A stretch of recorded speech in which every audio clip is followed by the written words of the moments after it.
আমি সবসময় চাইতাম আমি বাসায় বসে কিছু একটা করি। তো তখন আমার প্ল্যানিং কাজ করে গাছ নিয়ে কিছু করব, যেহেতু এটা আমার অনেক প্রচন্ড রকমের একটা শখ। ভাবলেই তো আসলে শুরু করা যায় না, ফাইন্যান্সিয়াল ইস্যুর কারণে আমরা অত গাছও কালেক্ট করতে পারতাম না। তারপরে একটু একটু করে ছোট্ট একটা বারান্দা অনেক ভরে যায়। হঠাৎ করে আমার জব নিয়ে একটু সমস্যা হলো, যত জব ছেড়েই দিছি আর কি। যে গাছগুলো আমাদের বাড়তি ছিল সেই বাড়তি গাছ দিয়ে আমরা 3 মাস ব্যাকআপ পাইলাম। তো 3 মাস ব্যাকআপ পাওয়ার পর তখন আমার মাথায় ঢুকলো যে জবের কোনো আসলে সিকিউরিটি নাই। তো আমার যেহেতু গাছটা আমার ভালো লাগতেছে, আমাদের দুইজনেরই শখ, তো সেই ক্ষেত্রে আমরা গাছ নিয়ে কিছু করি। এরপর একটা বড় ইনভেস্টমেন্ট হঠাৎ করে পাই, যে আমার বোন আর দুলাভাই আমাকে বড় একটা ইনভেস্টমেন্ট করে। এই টাকা দিয়ে আমরা অনেক ধরনের গাছ নিয়ে আসি। এই বাগান করার পিছনে অনেকের সাপোর্ট আছে, অনেকের অবদান আছে। আমার ওয়াইফের ইন্সপিরেশনই মূলত আমাকে এতদূর পর্যন্ত আনছে। ছোটকাল থেকে অনেক শখ ছিল যে আমি বাগান করব, গাছের প্রতি অনেক শখ ছিল। বিয়ের পরে আমার বারান্দা ছাড়া একটা বাসা ছিল, ওইখানে আমার ফ্রেন্ড থাকতো আমার সাথে। তো ও আমাকে একটা গাছ গিফট করে, বাট বারান্দা ছাড়া তো গাছ আসলে হবে না। তো ওইটা দিয়েই আসলে বাগানের মোটামুটি শুরু বলা যায়। তখন আগ্রহ থেকে অনলাইনে গাছ অর্ডার করি, দেখি কয়েকটা গ্রুপ থেকে গাছ বিক্রি করছে। তো 420 টাকার অর্ডার দেই।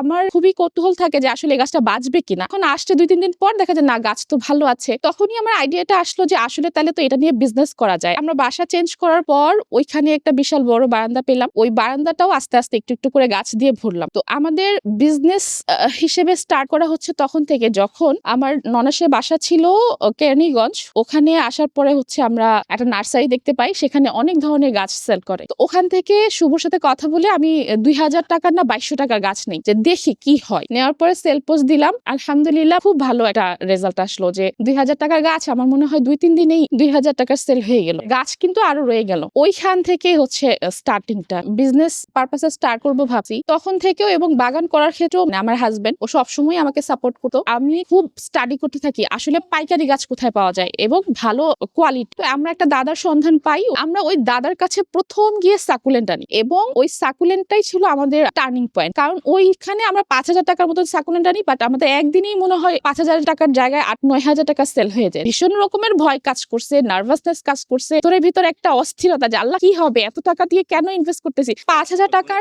গাছ কিনে ফেলা ফাঁস করে, এটা কিন্তু আসলে হিউজ একটা ব্যাপার। যদি 5000 টাকার একটা ফিডব্যাক না আসতো তাহলে অনেক কষ্ট হতো, কারণ তখন আমি লোন করেই নিয়েছিলাম 5000 টাকা। বাট ও বলছে যে দেখো সমস্যা নাই, এবং ওটাতে সাপোর্ট দিছে। অনেক ভালো লাগার ছিল সেল হওয়ার আগেই। কেন ছিল? কারণ আমরা একদম পারফেক্ট একটা দামে পাইকারিতে গাছ পেয়েছিলাম। অনেক আগে থেকেই অনেক টুকটাক করে বিজনেস করি, তো আমি এই জিনিসটা জানতাম যে বিজনেসে পাইকারিতে কোনো পণ্য না পাওয়া গেলে আপনি ওটাতে লাভ করতে পারবেন না। আমরা যে ভাইয়াটার কাছে গিয়েছিলাম, আমার মনে হচ্ছিল যে উনি আমাদেরকে পাইকারি দিবে না, বলবে পাইকারি বাট ধরাই দিবে। 100% উনি আমাদের পাইকারি দিয়েছিল, এই জন্য আমরা লাভ করতে পেরেছিলাম। এইখানে 2টা গাছ আছে, যেটা হচ্ছে সিন্ডাফসাস ভ্যারাইটি। আমি নিজেও ফার্স্টে না বুঝে জিক্সো হিসাবে আনছিলাম। পরে একটা অভিজ্ঞ আপু দেখে বললো যে না, এটা জিক্সো না। পরে আমরা একটা সিন্ডাফসাস জিক্সো বৃক্ষ মেলা থেকে আনলাম। আনার পর আমরা আসলে রিয়েল পার্থক্যটা বুঝতে পারলাম। সামনাসামনি না দেখলে আসলে বোঝা যায় না। তো আমার ডান হাতেরটা হচ্ছে জিক্সো, যেটা হচ্ছে রিয়েল, আর বাম হাতেরটা হচ্ছে নো আইডি। তো দেখতে অলমোস্ট একরকম হলেও দুইটা আলাদা। এই 2 পাতার একটা গাছই আপনার 3000 প্লাস। তো এই গাছটা ধরেন যে আপনার যখন আনি তখন খুবই ছোট ছিল, সেটাকে কেটে আবার চারা বানানোর পর তারপর তার রূপ আর কি এখন এরকম। এটা হচ্ছে অ্যান্থুরিয়াম। তো যারা আর কি শৌখিন, গাছটা মূলত হচ্ছে শখের বিষয়, শখ করেই নেয়। এটার যে খুব উপকারিতা আছে বা অন্যরকম ঔষধি গাছ এরকম না। আত্মীয় স্বজন যখন শুনে যে আমরা গাছ নিয়ে কাজ করি, তখন তারা